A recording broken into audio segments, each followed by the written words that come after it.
El taller de ahora es un taller que se hizo junto con Grupo México, pero también en alianza con el despacho Newgenburg. El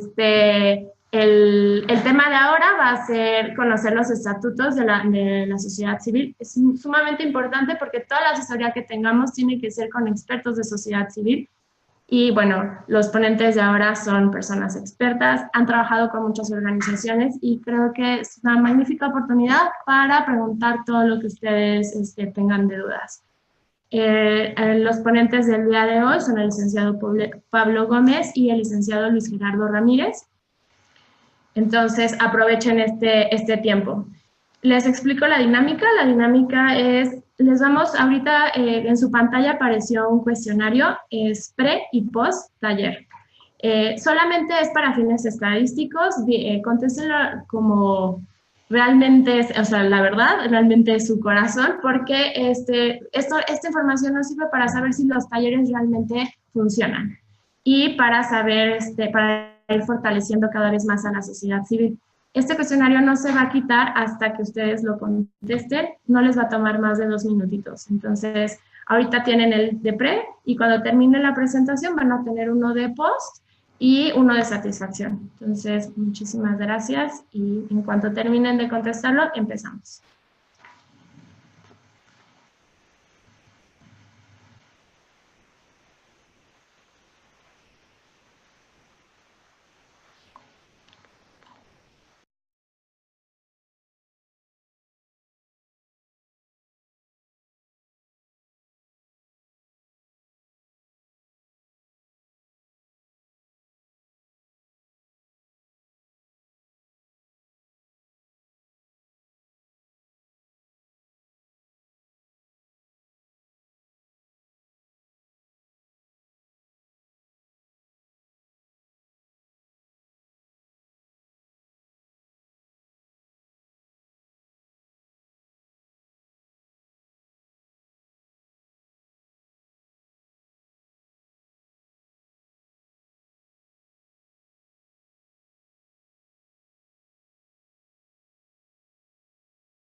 Vale, pues muchísimas gracias a las personas que contestaron el cuestionario.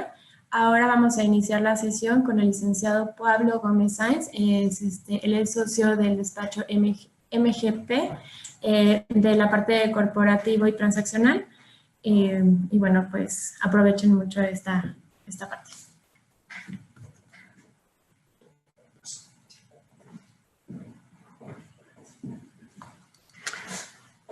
¿Qué tal? Buenos días a todos. Primero que nada, bienvenidos. Y sí queremos agradecerle muy especialmente a Apple Seed que nos haya invitado a ser parte de este esfuerzo en el que obviamente nosotros también estamos muy interesados de instruir a las organizaciones de la sociedad civil con respecto a cuáles son sus obligaciones, derechos y cómo constituirse y cómo están estos reflejados en los estatutos sociales.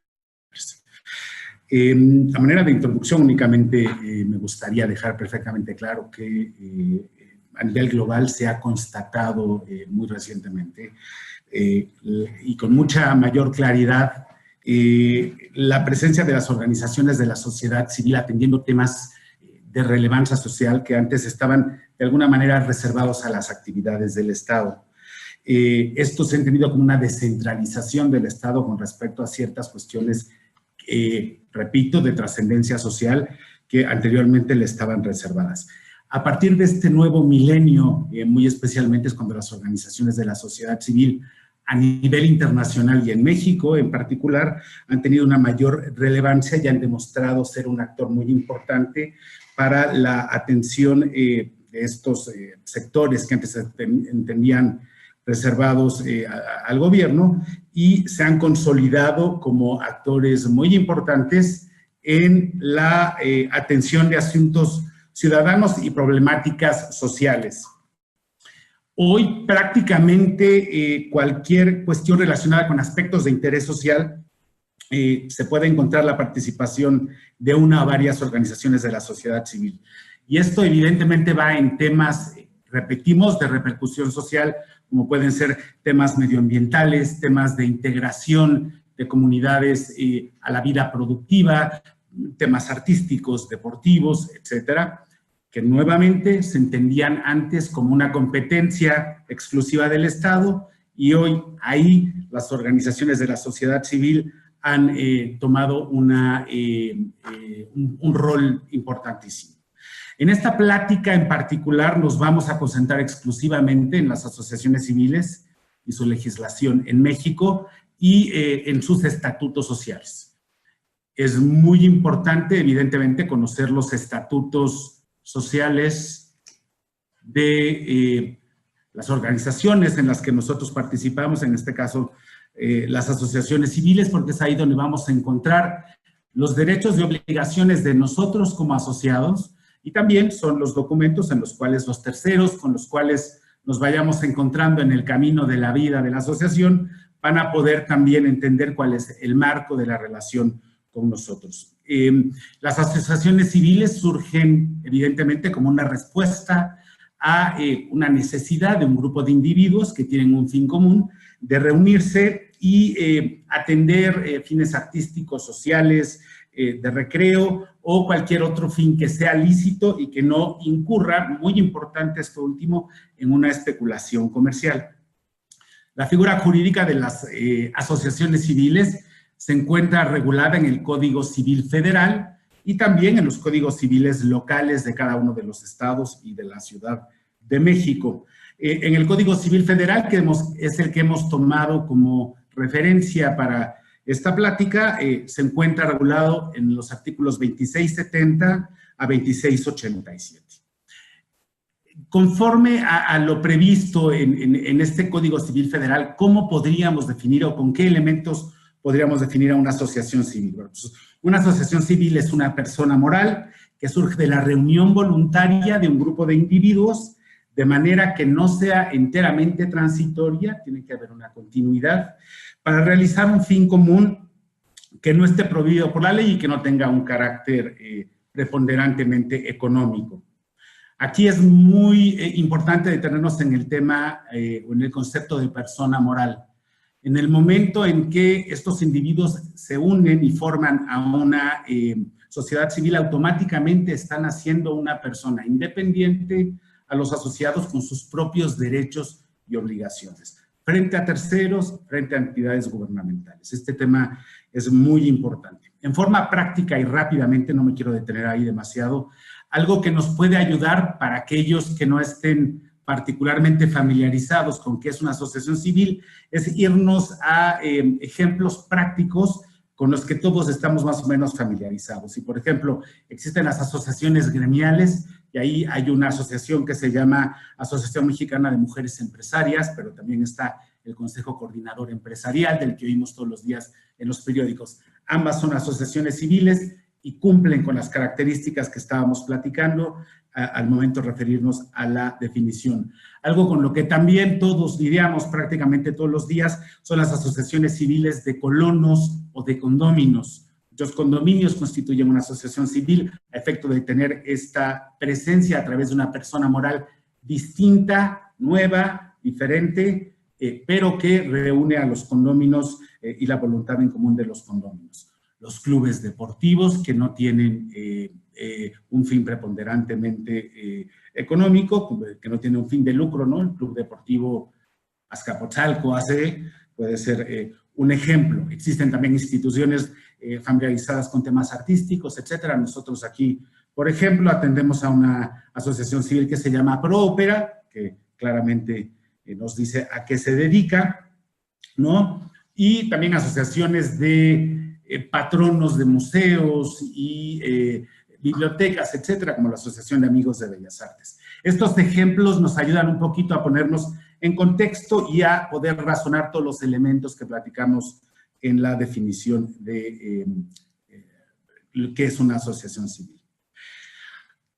Pasando directamente a los estatutos, esta reunión de individuos que tienen un fin común y el interés de sacar este fin común adelante, ciertamente requiere de reglas claras para operar y que puedan de alguna manera contemplar todos los derechos de los asociados, las obligaciones de los asociados, de los directores, de los que hablaremos un poquito más adelante, que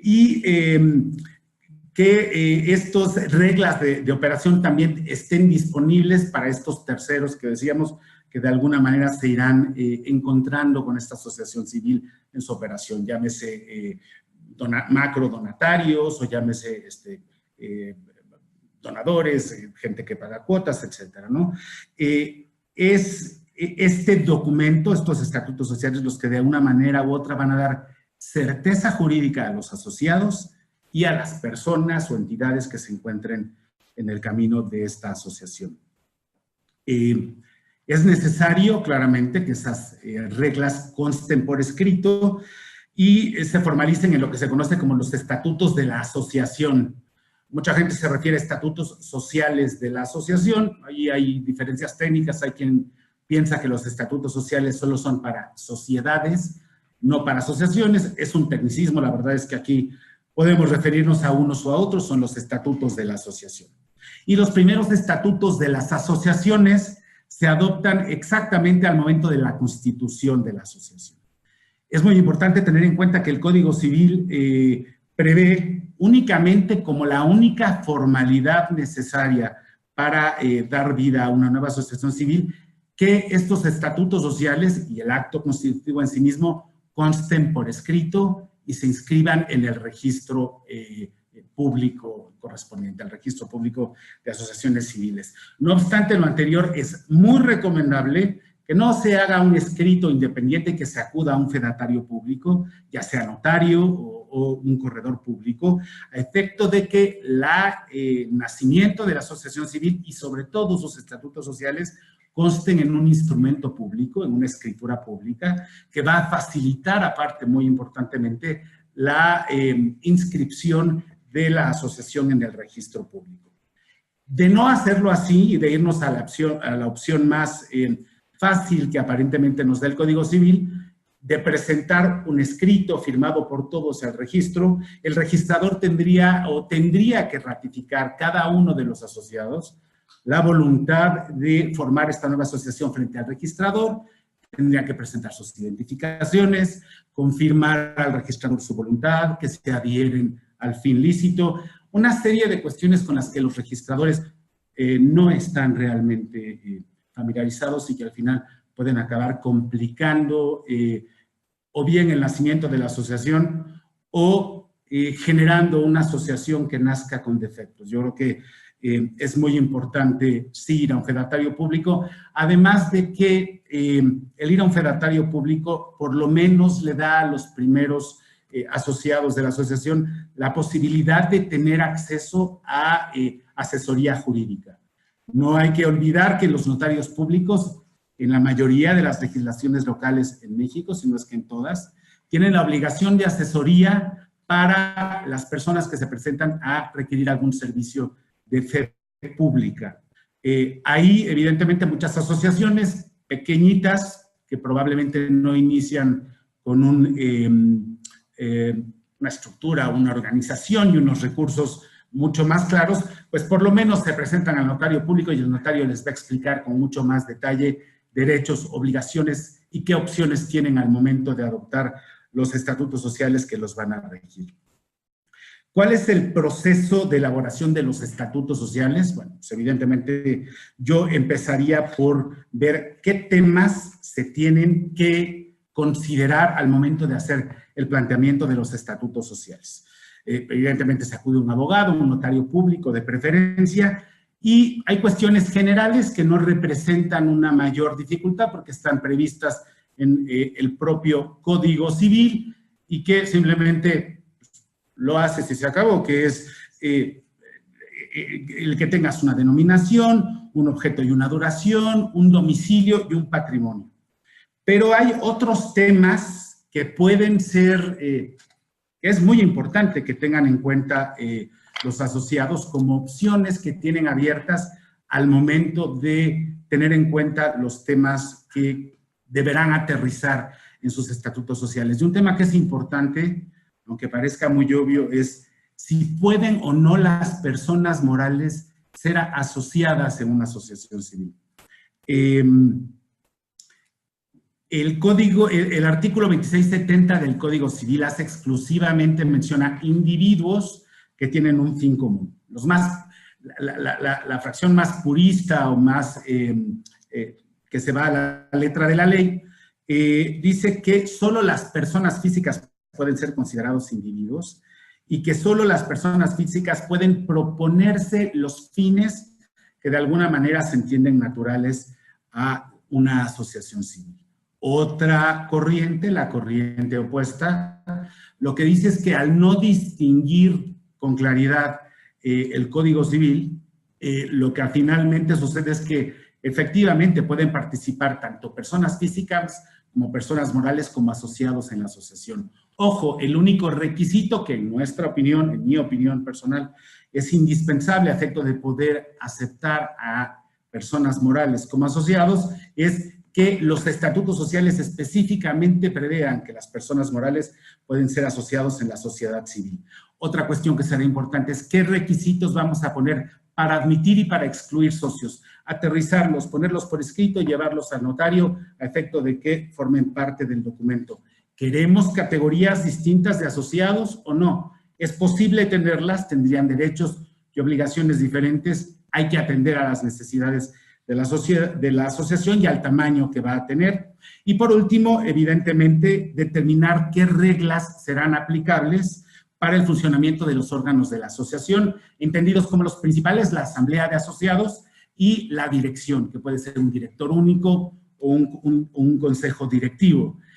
¿Cuál es el quórum? ¿Cuál es la votación? ¿Queremos asambleas ordinarias y extraordinarias o no? ¿Es práctico tenerlas al momento de tener en cuenta cuántos asociados somos, en dónde nos ubicamos, cuál va a ser la complejidad del arranque de nuestras operaciones? Todo esto tenemos que considerarlo al momento de ver sobre qué variables vamos a tener vamos a redactar nuestros estatutos sociales.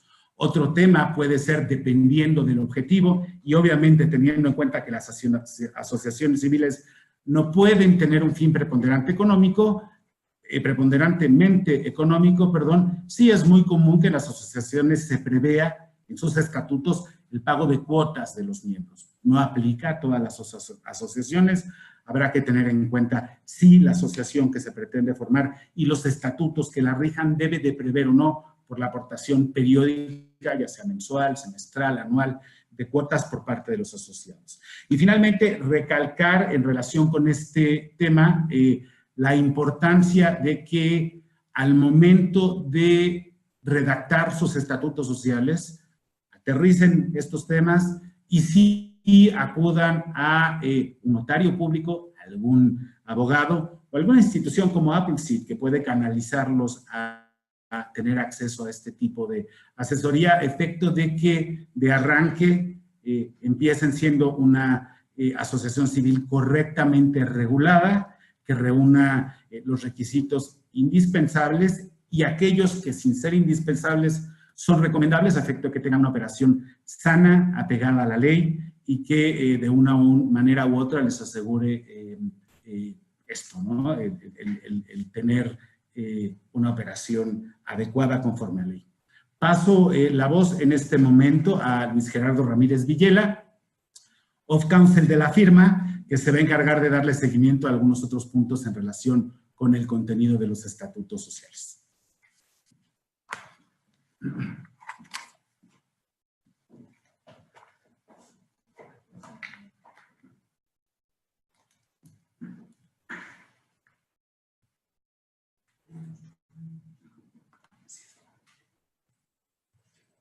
¿Qué tal? Muy buenos días, ¿cómo están? Luis Gerardo Ramírez Villela, Off Counsel de Newgenburg, Borges y Peñalosa, retomando un poquito y agradeciendo a Pablo y a los demás por la oportunidad, a todos ustedes que están en línea y conectados. Voy a retomar un poco lo que comentaba Pablo respecto del tema de los estatutos sociales. ¿Cuál es la parte importante para los estatutos sociales cuando ustedes están con el notario público?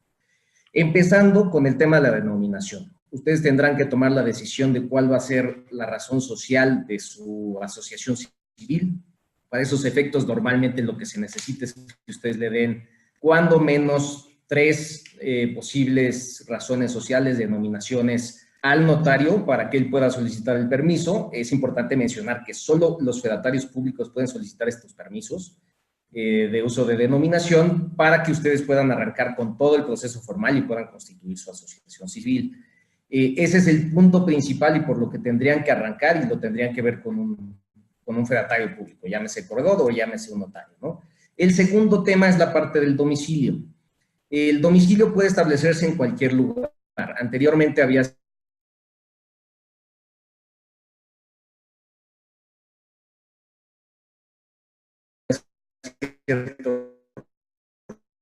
requisitos fiscales, hoy por hoy no lo hay, pueden tener un domicilio en la cuenta que para efectos fiscales, probablemente esto se tenga que retomar en otra plática con ustedes. Habrá que considerar que el domicilio fiscal es donde se reciben todas las notificaciones y el domicilio social es donde está la base de la empresa, donde ustedes pueden estar operando y donde técnicamente para efectos de las asambleas, de las cuales platicaremos un poco más adelante, será necesario que ustedes celebren esas asambleas en el domicilio social, ¿no? Otro de los puntos importantes para los estatutos sociales, y yo diría que fundamental, es el objeto social. Como bien lo comentaba Pablo, el tema primordial es que no tenga un fin preponderantemente económico y obviamente que no sea una asociación con fines de lucro. Eso es lo que establece el Código Civil y es lo que se tiene que proteger. Ahora bien, dentro del objeto social, y lo que se acostumbra es meter prácticamente todo lo que se quiera hacer con la asociación civil, salvo ciertas limitaciones que por el mismo tema de que no son con fines de lucro, no debe llevarse a cabo. Es decir, no podrían dar financiamiento, no podrían dar préstamos, dar garantías, no es algo que comúnmente dé una asociación civil. Además está la parte fiscal que tenemos que cubrir con el tema específico de lo que solicita el Servicio de Administración Tributario para efectos de que en su momento se pudiera obtener la autorización como donataria. ¿Cuál es esta redacción? Hay redacción específica, en su momento obviamente Appleseed los pueda apoyar y nosotros también como despacho o cualquier otro despacho que apoye Appleseed los apoyará con estos temas. Es importante mencionar que esto normalmente no se le pide al notario público, o sea, sí sugerimos que tengan una asesoría especializada en este sentido. porque la redacción del objeto social es la base primordial para solicitar la autorización como donataria, como lo había comentado. En este punto hay ciertas cuestiones que tendrán que cubrir y es sugerible que se revise por un experto en materia fiscal antes de firmar la escritura constitutiva de la sociedad. Esto para evitar que una vez que ustedes tengan su asociación civil, tengan que regresar ante el notario público a hacer cualquier movimiento para poder solicitar la autorización de donataria de la que les estaba platicando, ¿no? En ejemplos muy sencillos podemos decirles que normalmente el objeto social tiene que cubrir qué es lo que van a hacer, como trabajar socialmente, dar clases a gente en X región, apoyar en X situaciones. Tiene que ser muy específico, pero a la vez muy abierto, que ustedes también puedan tomar en arrendamiento algún inmueble para su operación. Tiene que ser lo más amplio que ustedes lo consideren, ¿no? Esa es la parte importante de todo este proceso, ¿no? Además, otro punto importante de los estatutos es el tema de la duración. La duración puede ser indefinida, 99 años, que es la práctica, eso dependerá. Siempre se platica con el notario público. Normalmente nosotros lo que sugerimos es que sea una duración indefinida. El punto total de los estatutos sociales, sin duda, es el apartado de los asociados, que como comentaba Pablo, es lo que va a establecer los derechos y obligaciones de cada uno de los asociados, y si queremos establecer o no categorías de asociados. ¿Qué es lo que pasa? Comúnmente en las asociaciones civiles, todos los procesos de estatutos sociales se asimilan, como nosotros llamamos mutatis mutandis, a las sociedades mercantiles. Esto significa que lo que yo hago en una sociedad mercantil normalmente lo puedo replicar en una asociación civil. ¿Qué es lo que pasa? El Código Civil no regula específicamente el texto o contenido de los estatutos sociales y por consiguiente la práctica común se ha vuelto a utilizar, digamos, ciertos mecanismos de los estatutos sociales de sociedades mercantiles aplicables a una asociación civil. En el tema de los asociados es algo similar, se pueden establecer ciertas categorías, ciertas características específicas de asociado, salvo las cosas que son irrenunciables por temas de ley. Uno de los temas irrenunciables es que la calidad de asociado es intransferible. Entonces, la única forma de que los asociados, y para que ustedes lo tengan en mente, puedan cambiarse, es que salgan o entren. No hay otra forma, aquí no aplica las sesiones, no aplican las ventas, no funciona de esa manera, ¿no? Aquí ustedes tendrán que tomar la decisión de qué obligaciones y qué derechos tendrá cada uno de los asociados. Como decíamos, en su momento podrán categorizar si son asociados A, B, C o D, si son asociados con X derechos o sin X derechos, dependiendo de la característica propia o de la naturaleza propia, es decir, de la asociación, del fin propio de la asociación. Esa es la parte importante, ¿no? Claramente existe un apartado en particular que es el de asociados honorarios. Estos normalmente pueden ser los asociados fundadores que a lo mejor con el transcurso del tiempo o por X o Y situación no quieren estar o no pueden estar tan presentes en la asociación, y lo que se hace es darles un cargo putativo que después podrá reflejarse en su momento en el consejo directivo, si es que se determina la existencia de un consejo directivo, o la determinación de escoger un director de la asociación, ¿no? El patrimonio es otra parte importante. El patrimonio se verá integrado no solo por las aportaciones de los asociados, sino también por las aportaciones futuras de cualquier donativo que se reciba, en el caso de que se tengan la autorización como donataria. En este caso, en muchas ocasiones se pueden aportar hasta inmuebles a las asociaciones civiles. Obviamente todo tendrá que ser revisado por los expertos para ver cuáles son las características propias de las aportaciones que se realicen y las implicaciones contables, fiscales y legales para esos efectos. Así es que en cada momento tendrán ustedes que asesorarse con expertos en la materia, ¿no? El tema de la administración, como comentaba y como lo comentaba bien Pablo, puede ser consejo directivo o un director de la asociación. La práctica común, yo diría que es un consejo directivo, porque normalmente las asociaciones están integradas por varias personas. Pablo tocará más a detalle ese tema. Y luego viene la parte de las asambleas, ¿no? Las asambleas, como bien decía y comentaba anteriormente, funcionan muy parecido a lo que se hace en una sociedad mercantil. ¿Por qué? Porque no está definido en el Código Civil y lo que se ha hecho es, como decía, mutatis mutandis, aplicar las mismas características. Entonces podemos dividir asambleas ordinarias y extraordinarias para aprobar ejercicios sociales o para aprobar cualquier transformación, reforma de estatutos, otorgamiento de poderes, las cuales normalmente, y como se sabe en temas mercantiles, son materia de protocolización ante el notario público para que surta efectos, ¿no? Además, se pueden establecer las obligaciones o ciertas prohibiciones para los asociados en los estatutos sociales. Está el tema de la vigilancia, que puede ser llevada a cabo por los auditores, y hay que regular también cómo se va a llevar a cabo esta vigilancia. Las obligaciones de los auditores, además, a qué se van a obligar, cómo se van a obligar, qué información periódica tienen que entregar a los asociados para la debida operación de la asociación civil. Además, podemos incluir la información contable. ¿Qué pasa con la información contable? No es una obligación estricta en términos estatutarios. Normalmente lo que sugerimos es, para dar transparencia, es que se incluya un apartado específico en los estatutos sociales para que esa información financiera sea distribuida a cada uno de los asociados, ¿no? Y se tenga un mayor control sobre cómo funciona la asociación civil en el día a día de sus operaciones.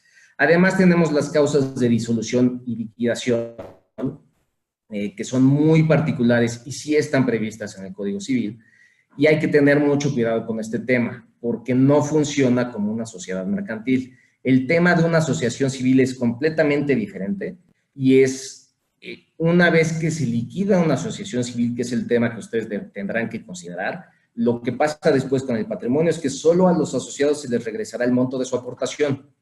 Fuera de ese tema, el resto del patrimonio será otorgado a una asociación civil que se dedique a un fin similar, sin que se pueda hacer absolutamente nada, ¿no? Así está previsto en la ley y así es como funciona todo este proceso. Además, como parte de los estatutos sociales, habrá que señalar el tema de la nacionalidad, si es una cláusula de admisión de extranjeros, obviamente puede haber personas morales extranjeras, como lo comentaba Pablo hace unos minutos. Habrá que tomar todas las consideraciones de cómo va a operar, cuáles son las funciones de los asociados y aclarar un tema en particular, que los asociados tienen un derecho a voto, o sea, no es que tengan porcentajes de participación y demás, que puede causar conflicto a veces en empresas o que pretenden, a veces nos ha pasado un tema hasta de consolidación, ¿no? Entonces hay que ser muy cuidadosos con esos temas y ver toda la parte, como comentábamos, contable y fiscal, hasta para el proceso de otorgamiento de poderes, que deberá estar incluido no en los estatutos sociales, pero sí en la escritura en la cual el notario público les haga la formalización de dichos estatutos sociales. Básicamente, en los mismos tendrán que señalar quiénes son los miembros del consejo directivo o el director en su caso, los auditores, los representantes legales que van a estar operando en representación de la asociación civil y cómo se va a llevar a cabo todo el proceso, ¿no? Hasta temas fiscales y contables, quiénes van a ser las personas autorizadas para esos efectos.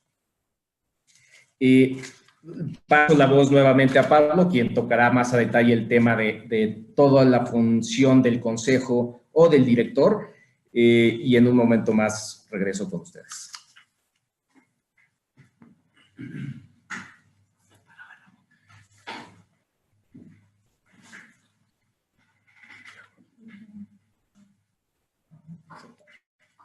Iniciar video.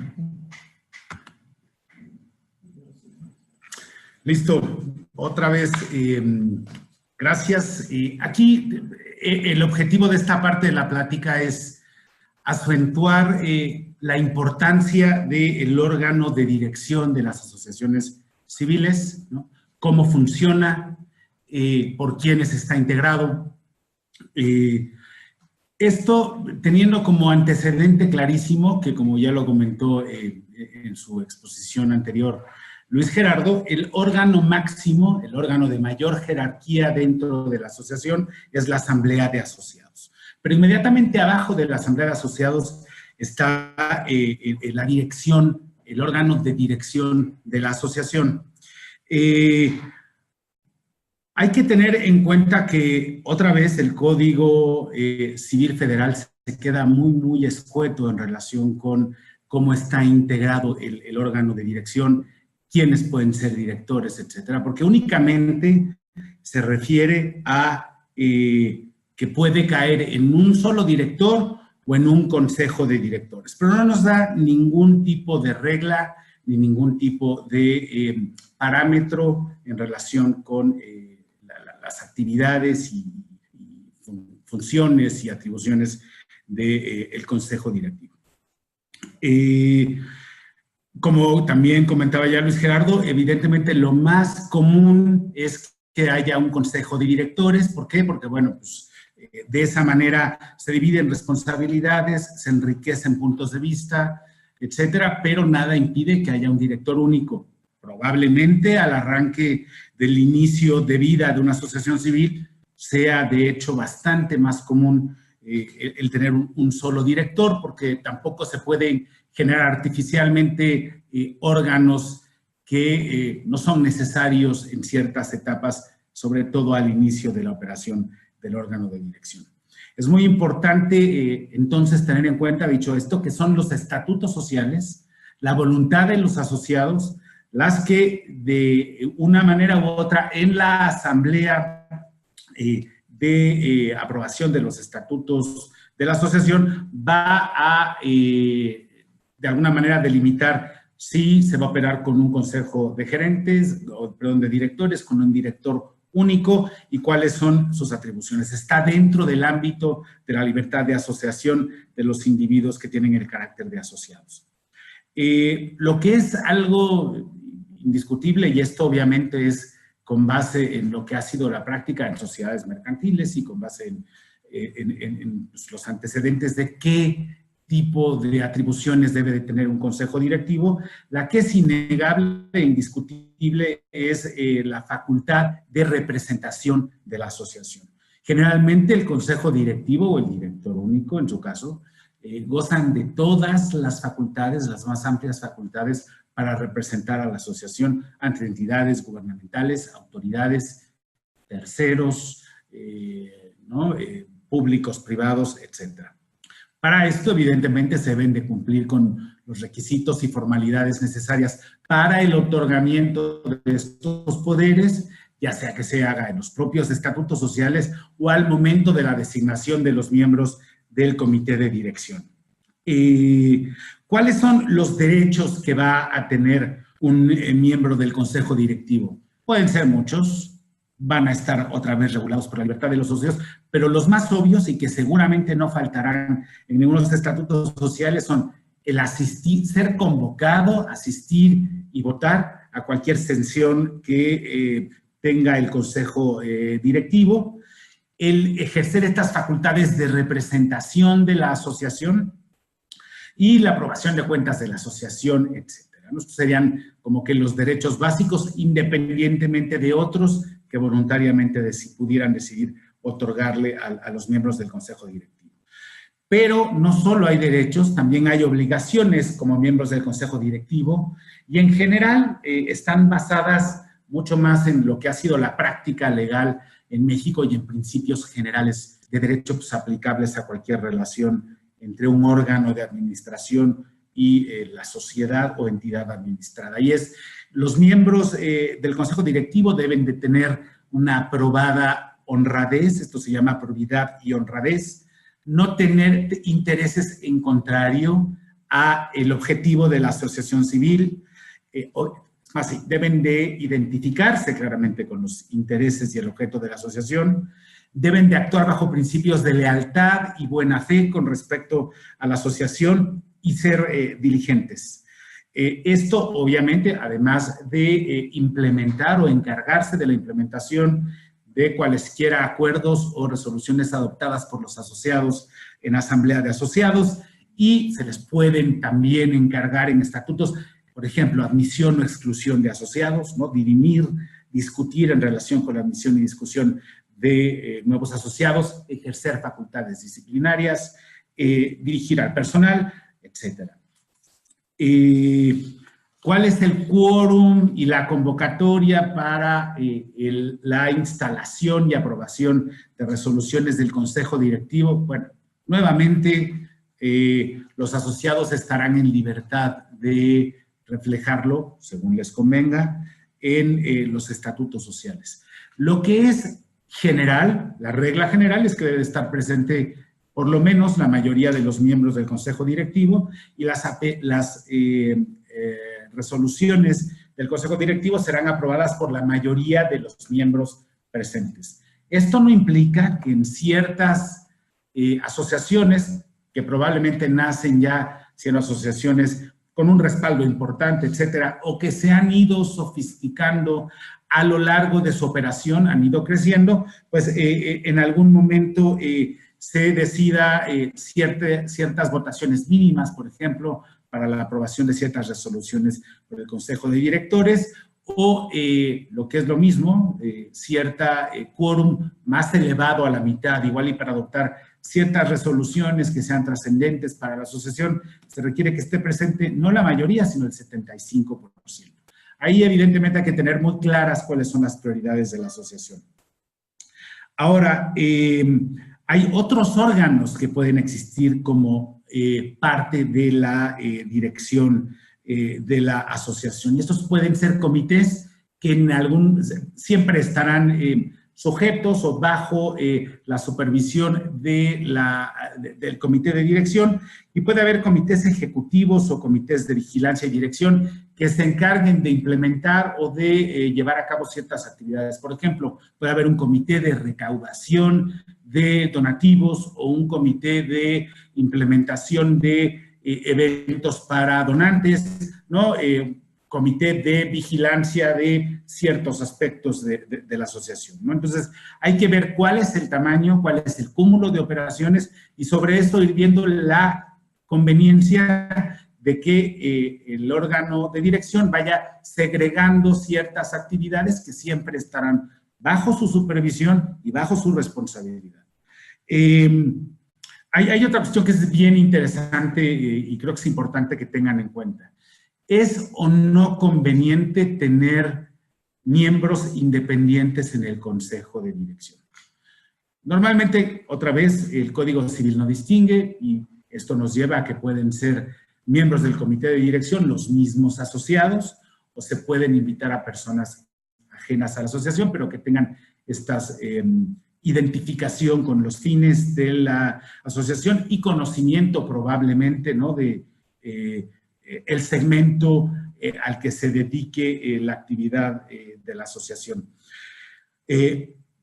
Hoy por hoy existen por múltiples organismos pues, ciertos ordenamientos que se llaman códigos de buenas prácticas corporativas.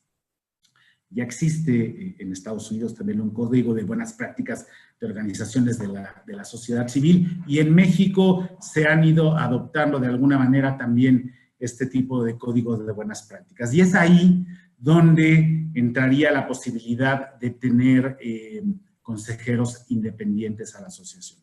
¿Qué es lo que nos aseguran los consejeros independientes? Un punto de vista imparcial, desde afuera, compartido desde la experiencia en un sector en particular y sin ningún tipo de compromiso o de conflicto de interés al momento de dar su opinión.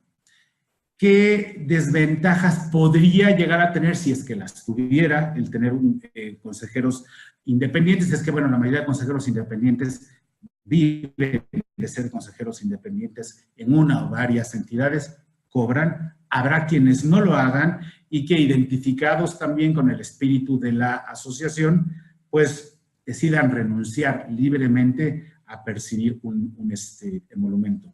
Pero parte del concepto de independencia sí lo da el hecho de yo te pago para que me mires desde fuera y con total imparcialidad. Es por transparencia, en otras palabras, en que en algunas asociaciones civiles que tienen un tamaño grande, que nacen así o se van sofisticando a lo largo de su vida, pues llega a ser interesante el contemplar la posibilidad de designar miembros independientes del comité de dirección. ¿Qué es un miembro independiente?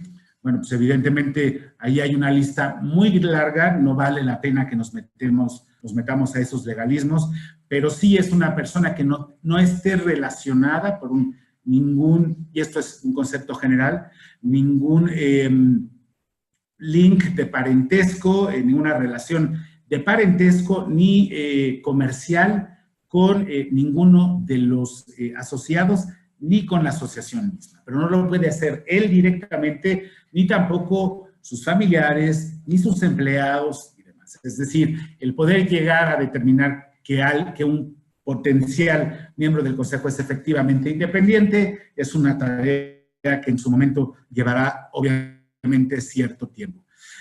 Por último, decíamos que la facultad más clara inherente al comité de dirección es la representación de la asociación. ¿Qué poderes le vamos a dar? Bueno, pues los más amplios. ¿Pero a quién se lo vamos a dar?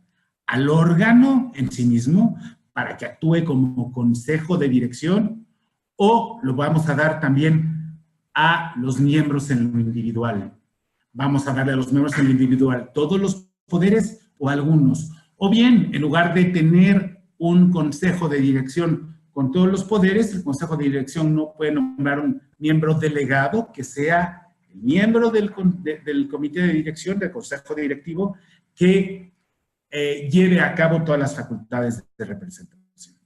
Esto es muy dinámico, evidentemente tenemos que tener perfectamente claro que un apoderado de la asociación, dependiendo, claro, del alcance de los poderes que se le otorguen, tiene facultades para actuar en nombre de la asociación y, por lo tanto, adquirir responsabilidades, adquirir obligaciones a nombre de la asociación, y es por eso que, evidentemente, tendrán que ser muy claras las reglas en cuanto a quién debe de tener qué poderes y hasta qué alcance de facultades debe de tener. El Consejo de Dirección en general, otra vez, es un órgano de apoyo para la Asamblea de Asociados, pero también obviamente tiene ciertas facultades independientes, ¿no? Que no necesariamente dependen directamente de la Asamblea de Asociados, y sería, por ejemplo, esta posibilidad de nombrar los comités que platicábamos antes, que serían comités que se dedican a ciertos segmentos a implementar ciertas facultades del Consejo de Dirección, como puede ser recaudación, facultades de vigilancia, etcétera. Y nuevamente hay que tener mucho cuidado con la redacción de los estatutos sociales, ser muy claros, prever quiénes pueden ser miembros del comité de dirección, qué facultades se le va a otorgar al comité de dirección como órgano, qué facultades se otorgaría a los miembros del comité de dirección como individuos y cuál es la duración y también qué causas habría para excluir o remover a un miembro del comité de dirección, ¿no?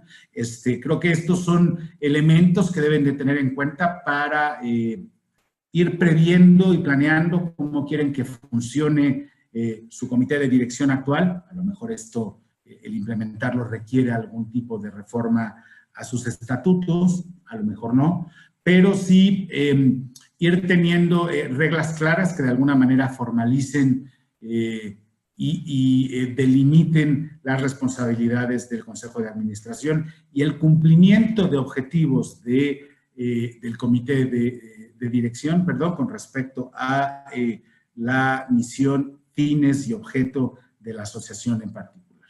De cualquier manera, obviamente, estaremos discutiendo cualquier duda que tengan al respecto después de la presentación, pero por el momento le paso la voz nuevamente a Luis Gerardo, que se va a ocupar también de afinar algunos puntos en relación con los estatutos sociales de la asociación. Gracias.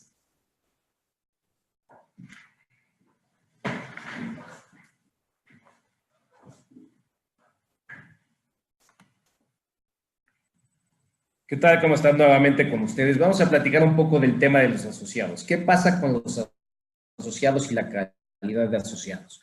Como comentábamos hace rato, la calidad de asociado puede ser una persona física o moral, ya sea mexicana o extranjera. Esa es una decisión que ustedes también tendrán que tomar con base en el objeto social, ¿no? Y la proyección que vaya a tener la asociación civil. ¿Qué es lo que pasa? Que en el apartado específico de los asociados se tendrá que establecer cómo se genera la calidad de asociado, que es este punto en particular respecto a si son personas físicas o morales, si son nacionales o extranjeras, si son ambas. Así es como tendría que funcionar este apartado. Además, ¿cuáles son los requisitos para ser un asociado? Los requisitos, como comentaba anteriormente en mi otra exposición, no es algo en particular que esté previsto en la ley, es algo que también ustedes podrán establecer. El punto principal es que los requisitos primordiales sean que se identifique la persona física o moral con el objetivo de la asociación, y dos, que se comprometa a la ayuda de los individuos y a la sociedad civil en general, ¿no? Independientemente de estos dos puntos, que son los que normalmente podemos encontrar en los estatutos sociales, pueden establecerse otros requisitos conforme ustedes consideren necesario o crean conveniente para efectos de la asociación civil que ustedes van a tener. En el tema de las obligaciones de los asociados es muy particular. Las obligaciones, además de que ustedes las establecen, la primordial es aportar algo al patrimonio de la asociación. Cuando cada uno de los asociados entra, y las características esenciales de una asociación son esa, tendrá que haber una aportación, normalmente es una aportación en efectivo, aunque sea un monto mínimo, para la constitución de la asociación civil. Así es como normalmente operan todas las asociaciones. Además, se tendrá que cubrir con las obligaciones no solo de la aportación, sino de pagar cualquier cuota ordinaria o extraordinaria que la asamblea determine. En unos minutos más comentaré acerca del tema de la asamblea y de las facultades de la asamblea para establecer cuotas ordinarias o extraordinarias. Otra de las obligaciones por parte de los asociados es responder en su calidad de asociado por lo que está haciendo y velar por los intereses de la asociación civil, aceptando los estatutos sociales y acatando todo lo que la misma asamblea de asociados apruebe, o hasta lo que apruebe el consejo directivo o, en su caso, el director de la asociación civil. ¿Qué es lo que pasa? Que para todos los efectos prácticos, un asociado puede ser miembro del consejo directivo, puede no serlo, puede ser el director, puede no serlo, y entonces él tendrá, o ellos tendrán que estar obligados a acatar cualquier decisión que se tome para esos efectos. ¿Cuáles son los derechos de los asociados? Participar con voz y con voto en cada una de las asambleas. Aquí, como lo comentaba en la anterior exposición, cada asociado solo tiene derecho a un voto. O sea, no es que se tenga derecho a más votos por lo que se haya aportado. Tendrán derecho a vigilar cada uno de los libros de la asociación, a separarse de la asociación voluntariamente, dando aviso por escrito al consejo o al director, y siempre y cuando esto normalmente se ratifique en una asamblea de asociados y se haga un reembolso del patrimonio que él hubiera aportado, ¿no? Participar en cualquiera de las reuniones de la asociación y recibir cualquier servicio que pudiera prestar la asociación en términos generales. ¿Cómo se pierde la calidad de asociado? Que es una parte importantísima. La primera es por muerte o incapacidad, tratándose de personas físicas, obviamente, y para personas morales, pues si dejara de existir la persona moral en el caso de una disolución y liquidación, ya sea de personas morales nacionales o extranjeras, ¿no? Por la exclusión determinada por la asamblea. ¿Qué es lo que pasa? Si el asociado no está cumpliendo con las obligaciones en términos estatutarios, la asamblea puede tomar la determinación de excluir a ese socio. Si también observa una conducta que no es la adecuada por parte del asociado, o el asociado está llevando a cabo operaciones distintas a las previstas en su calidad de asociado, la asamblea también puede determinar la exclusión de ese asociado conforme a los quórums y demás disposiciones que en unos minutos vamos a platicar, ¿no? Y la última es por renuncia o separación voluntaria, que ya lo habíamos comentado, que es uno de los derechos del propio asociado, para decir, ya no quiero continuar por X o Y razón y me separo como asociado de la asociación civil, ¿no? ¿Cuáles son las prohibiciones específicas? Lo que ya había comentado. La calidad de asociado es intransferible. No se puede pasar de una persona a otra, del papá al hijo, es imposible. ¿Qué es lo que tiene que pasar? Si ya no quieres ser un asociado, pides tu salida voluntariamente y te vas. Y para que entre un nuevo asociado, tendría que haber un proceso específico por parte de la Asamblea de Asociados para determinar la admisión de un nuevo asociado y que todo este proceso se haga de una forma ordenada, ¿no? Eso nos lleva, y esa es la parte importante con el tema de los asociados, eso conlleva ahora lo que es la Asamblea de Asociados. ¿Qué es la Asamblea de Asociados? La Asamblea es el órgano supremo de la asociación civil. ¿Qué es lo que pasa? Que todo se tendrá que aprobar vía asamblea. Las asambleas, como comentaba anteriormente, pueden ser ordinarias o extraordinarias, aplicando mutatis mutandis lo previsto en las disposiciones de las sociedades mercantiles. Normalmente o comúnmente lo que se utiliza en las asambleas ordinarias es los mismos temas de aprobación de informes financieros, de las operaciones de la propia asociación civil, el informe del consejo directivo, la aprobación de nuevos asociados, que es la parte más importante, que es la que comentaba, la aprobación de la separación de los asociados que lo soliciten voluntariamente, la aprobación de la exclusión de cualquier asociado ante un incumplimiento en las obligaciones del mismo, y el establecimiento de cuotas ordinarias y extraordinarias. No es limitativo, ustedes pueden establecer cualquier otra cuestión que consideren conveniente para efectos de las asambleas ordinarias. Digamos, lo que les estamos planteando es la práctica común y lo que normalmente se incluye en los estatutos sociales, más no es limitativo, no simplemente es enunciativo. ¿Qué pasa con las asambleas extraordinarias? Algo similar, como comentaba en el tema mutatis mutandis con sociedades mercantiles. ¿Qué pasa si quieres disolver o liquidar la asociación civil? Tendrás que hacerlo bajo una asamblea extraordinaria. Puedes pactar el cambio de objeto de la asociación si es que ustedes quieren hacer ya un movimiento en la asociación civil de cómo está operando o enfocarse a una actividad distinta a la que tiene la asociación civil en ese momento. Pueden hacerlo reformando los estatutos sociales. Cualquier reforma a los estatutos sociales también entraría en una asamblea extraordinaria. La transformación de la misma o cualquier cambio de nacionalidad. Es decir, si inicialmente ustedes tomaron la decisión de hacerlo como una asociación civil nada más para gente mexicana, a lo mejor en 3 años, conforme a su operación, toman la decisión de que puedan participar personas físicas o morales extranjeras, ¿no? Entonces, en ese caso tendrán que hacer una asamblea y hacer todo el proceso para que en una asamblea extraordinaria se apruebe y formalizar. Ahora comentaré cuál es el proceso de formalización de las asambleas para que esto surta efectos. Fuera de la celebración de las asambleas necesitan los quórums. Quórums de instalación y quórums de votación.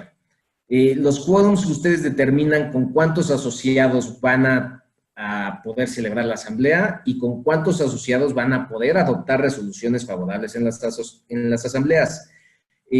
Igualmente se ha adoptado la medida de adoptar resoluciones fuera de asamblea siempre y cuando esté la totalidad de los asociados, algo, como comentaba, muy similar al tema de sociedades mercantiles, aplica igual y tiene que estar reflejado en estatutos sociales. Mucho ojo, cualquier cosa que no esté prevista en estatutos sociales no la van a poder realizar. Si ustedes no prevén esta parte, tendrán que celebrar forzosamente una asamblea sujetándose a los mecanismos de convocatoria, que la convocatoria la realiza el secretario, el presidente o hasta el auditor, dependiendo de lo que ustedes pacten en los estatutos sociales, o bien de cualquier otra forma que se determine, y si fuera necesario hasta en términos de ley, ¿no? Judicialmente. No quisiera entrar a ese tema es un poco más complejo y yo creo que es caso por caso. Y puede platicarse en alguna otra sesión con ustedes.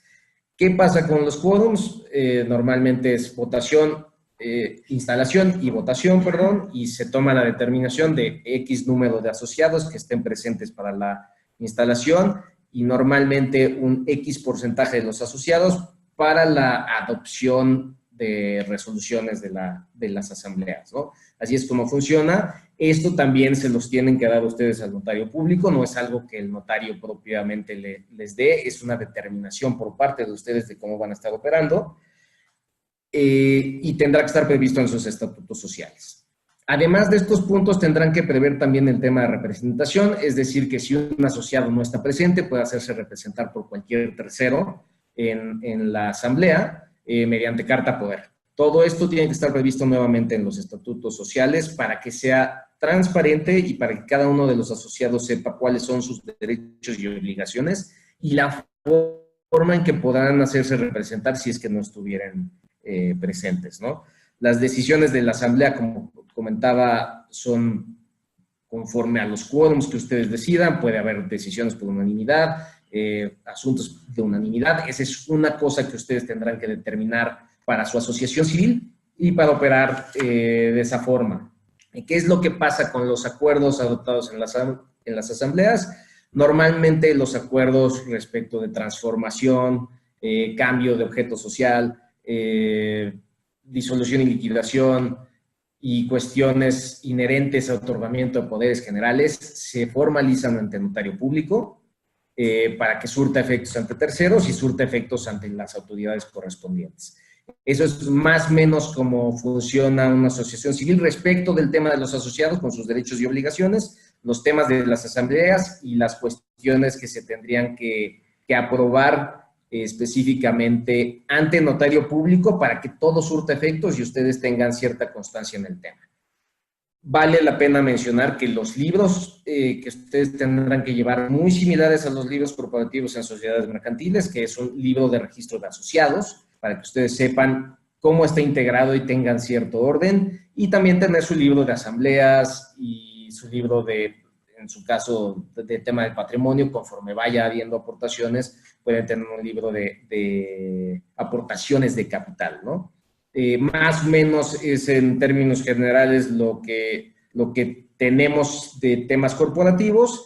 Quisiera agradecer de una vez a todos ustedes por la oportunidad de presentarnos. Muijenburg, Borges y Peñalosa, trabajamos desde hace mucho tiempo con Appleseed, trabajamos en muchos temas pro bonos, no nada más con Appleseed, sino con el Van Center en Estados Unidos, con fundaciones directamente o asociaciones civiles directamente que operan con nosotros. Gracias de antemano. Entraremos ahora a la sesión de preguntas y respuestas y quedamos como siempre a sus órdenes. Muchas gracias.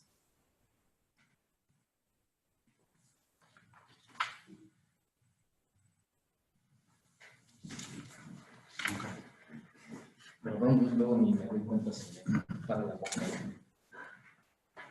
¿Está el sonido? Sí. ¿Le pongo iniciar video o qué hago? ¿Okay?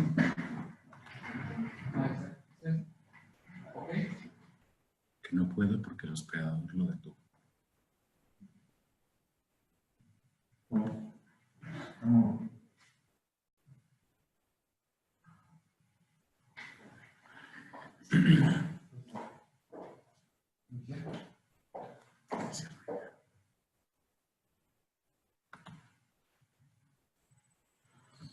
Ok,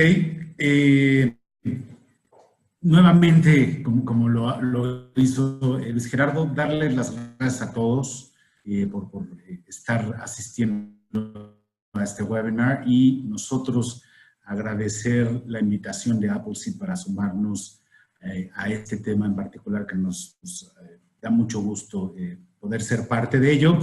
Y, bueno, anticiparles que claramente pronto vendrán seguramente algunas otras ocasiones en que yo directamente o otros miembros de MGPS estén con ustedes. Y damos apertura, ¿sí? ¿Está bien? A las preguntas y respuestas. Débora me está autorizando a dar el sí a las preguntas y respuestas. Y de hecho me anticipé un poquito porque me hizo ya el comentario de alguna duda que había quedado con respecto a la palabra parentesco usada en el contexto de un miembro del Consejo Directivo independiente. Aquí es bien importante que tengan en cuenta que únicamente los puntos de contacto de un miembro del consejo directivo con la asociación, con los asociados, con los otros negocios de los asociados, etcétera, toma relevancia cuando se va a designar a un miembro independiente del consejo directivo.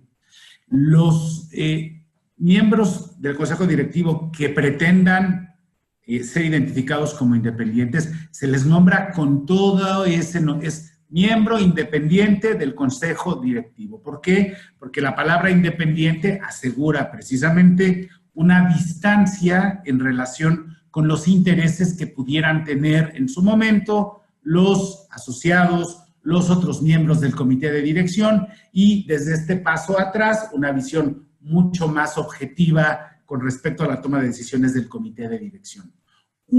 Son muchos, pero uno de los puntos que nos va a llevar a concluir que un potencial miembro del comité es realmente independiente y se le puede designar como tal, es que él en lo personal o su cónyuge o sus hijos no tengan relaciones de parentesco ni con los asociados ni con otros miembros que fueran no independientes del comité de dirección. ¿Por qué? Porque necesitamos obviamente tener seguridad sobre la imparcialidad en los puntos de vista de este miembro independiente. Entonces, este tema de parentesco aplica exclusivamente para miembros independientes del Consejo de Administración y es solo uno de muchos otros factores que nos van a llevar a concluir que esa persona puede ser designada como miembro independiente.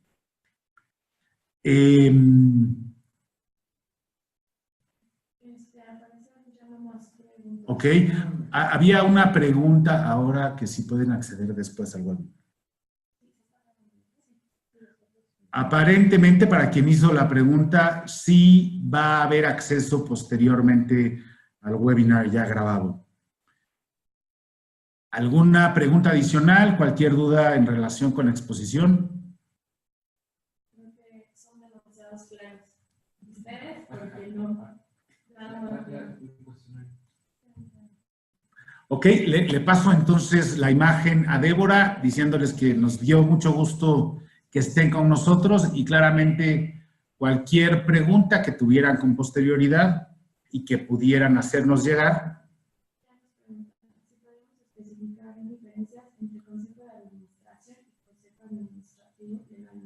Ok. De hecho, no debería de ser más que una cuestión semántica exclusivamente. Hay, evidentemente, ciertas palabras técnicas jurídicas que nos llevan a identificar a un consejo de administración como una sociedad anónima, por ejemplo, a un consejo de gerentes administradores como una sociedad de responsabilidad limitada y a un comité de dirección o consejo directivo como una asociación.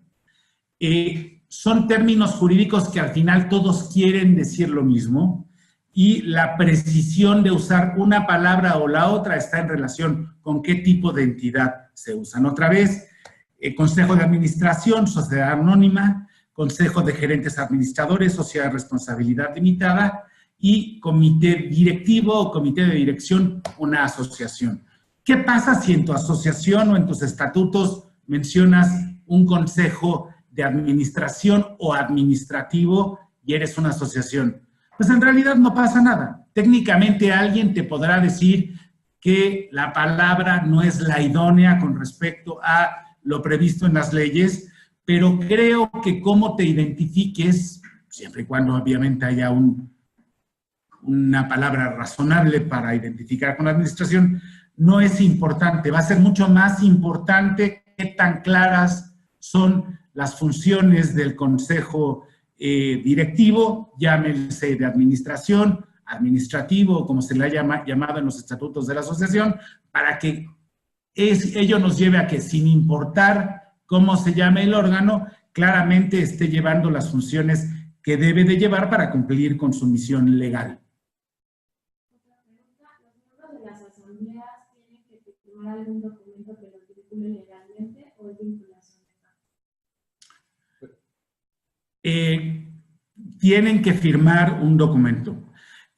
Hoy por hoy, evidentemente, y otra vez en una asimilación de reglas que de alguna manera son aplicables conforme a la Ley General de Sociedades Mercantiles, pero que se han venido trayendo a otro tipo de entidades como esta, se pueden prever como una alternativa probablemente a una reunión de asamblea y firma del acta correspondiente, la firma de acuerdos adoptados por los asociados sin presencia física. Esto es la única alternativa que tienes a firmar un acta de asamblea por todos los presentes, sería el que cada uno de los asociados, en lugar de reunirse, reciba un tanto de ciertas resoluciones propuestas por alguien y de forma unánime, cada uno de los asociados lo vaya firmando. En una o en otra opciones tiene que haber firmas. ¿Por qué? Porque obviamente es indispensable que las asociaciones civiles, como cualquier tipo de entidad mercantil o civil, sociedad civil, que opera, pues tenga registros corporativos, documentales, que de alguna manera puedan soportar la toma de decisiones y puedan de alguna manera también servir como respaldo en caso de alguna demanda en relación con una toma de decisiones en una asamblea, en caso de alguna revisión por el SAT en relación con alguna toma de decisiones de la asamblea. Entonces, sí hay que tener asambleas firmadas por los asociados que asistan a las asambleas o bien resoluciones unánimes si así lo prevén sus estatutos como alternativa a las asambleas. ¿Alguien más puso? Tengo una duda que recién me comentaron en la notaría. No sé si sea adecuada hacerla, pero me dijeron que no se pueden hacer estatutos para ser donataria autorizada y para obtener el CUNY al mismo tiempo. ¿Qué debo decidirme por una u otra opción? Mira, la verdad es que no entiendo en qué razonamiento tienen en tu notaría. La verdad es que el CLUNY y el carácter de donataria autorizada no son excluyentes uno del otro. De hecho, yo creo que es mucho más fácil llegar a ser donataria autorizada si tienes el CLUNY como antecedente.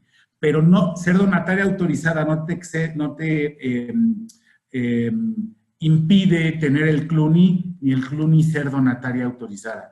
Habría que ver con más cuidado si hay algo más que le pudiera estar preocupando a tu notario, ¿no? Algún mensaje por ahí que no te haya expresado con claridad, porque de hecho son figuras totalmente compatibles y pueden coexistir en una sola asociación.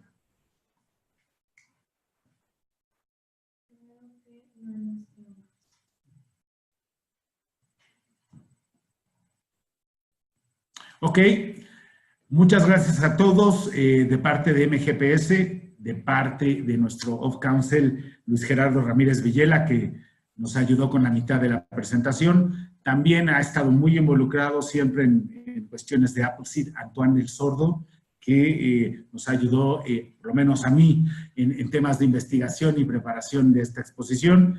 Y ojalá y no sea la última vez que nos vemos por aquí, ya sea yo, ya sea Luis Gerardo, Antoine o alguien más, para seguir participando con mucho entusiasmo en este tema de mantenerlos al día y ayudarlos a ordenarse y a operar con apego a la ley. Por nuestra parte es todo. Otra pregunta, bien. No pasa nada. ¿El funcionamiento del Consejo Directivo debe de estar en acta protocolizada o puede estar instaurado y regulado por la Asamblea, respaldado en un acta de asamblea con detalles en documentos internos? A ver, si entiendo bien tu pregunta es si en un acta de asamblea se pueden adoptar acuerdos o confirmar acuerdos del comité de dirección. Estrictamente nada te impedía que la asamblea ratificara cualquier decisión, que de las resoluciones adoptadas por el Consejo de Dirección, se levanten actas de asamblea o de junta del comité de dirección y la asamblea, por su lado, levante sus asambleas de asociados, sus actas de asambleas de asociados. Deben de ser documentos independientes porque en realidad, como vimos, son dos órganos totalmente separados, coexisten dentro de la sociedad, pero tienen atribuciones distintas. Otra pregunta, la obligatoriedad de reunirse una vez al año. ¿Es obligatorio reunirse una vez al año los miembros del consejo? De entrada te diría que no. El comité, el Código Fiscal, el Código Civil Federal, lo que prevé y exclusivamente con respecto a los asociados es que se reunirán con la periodicidad que se prevea en los estatutos. ¿Qué es lo recomendable? Bueno, que por lo menos se reúnan una vez al año o más, de ser posible, porque eso significará primero que tenemos una asociación que va caminando, que tiene cuestiones y planteamientos que tiene que hacerse y preguntarse para poder seguir creciendo y seguir llevando a cabo su objetivo.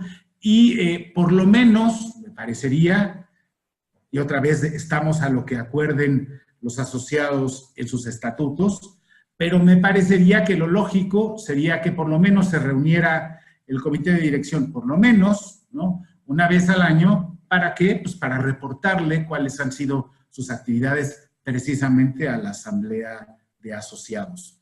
Pero pues la obligatoriedad de estas reuniones debería de estar prevista, si es que fuera periódica, en los propios estatutos.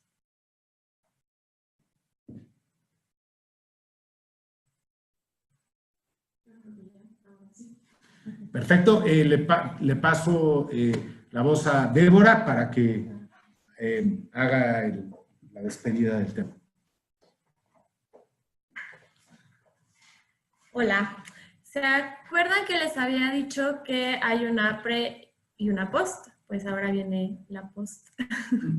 Entonces, si me ayudan, por favor, a contestar el cuestionario post.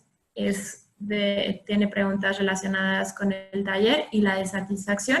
Y una de las preguntas también era cómo acceder a trabajo pro bono. Ahorita les decimos, por favor, no se vayan.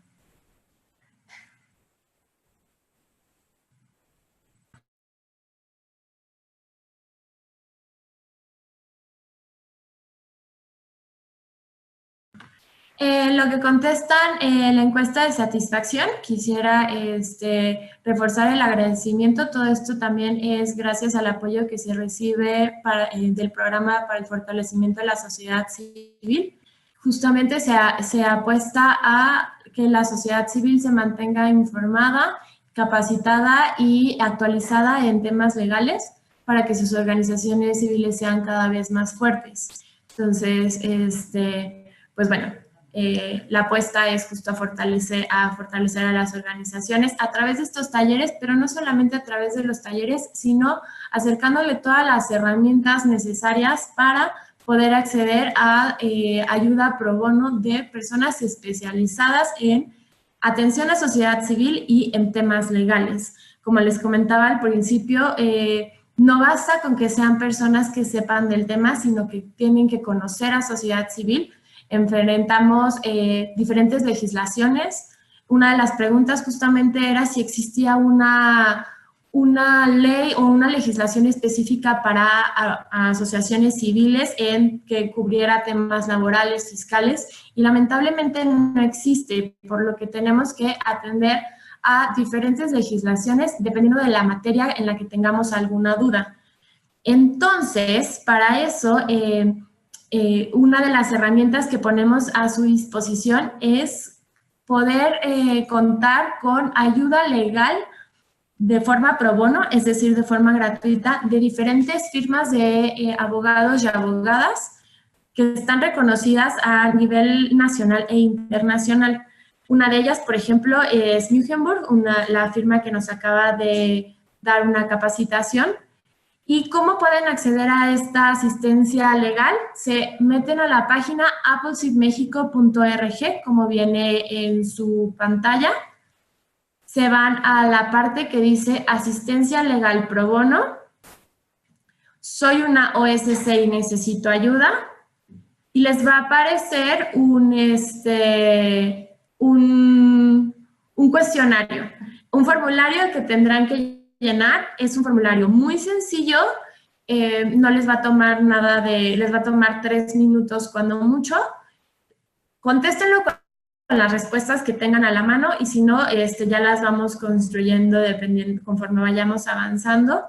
Si son un grupo de personas que quieren constituir una AC, justamente pongan, nos queremos constituir y pongan la información que tengan en ese momento.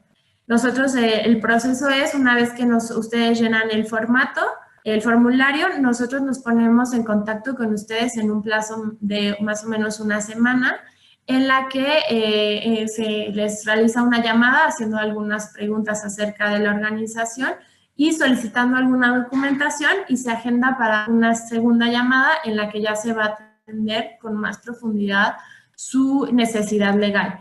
Esto es para conectarlos con firmas de abogadas o abogados especialistas en temas específicos. Podrían ser contratos, fiscal, laboral, privacidad de datos, todas aquellas necesidades legales que ustedes vayan detectando. Espero les funcione, espero lo utilicen y en caso de que ustedes sientan que no tienen esa necesidad, bueno, pues pasen la voz a otras organizaciones que crean que podrían usar esta herramienta. También les hacemos la invitación a los siguientes webinars que tendremos. También habrá talleres presenciales, entonces pues me despido si no hay ninguna duda y pues muchísimas gracias por su tiempo.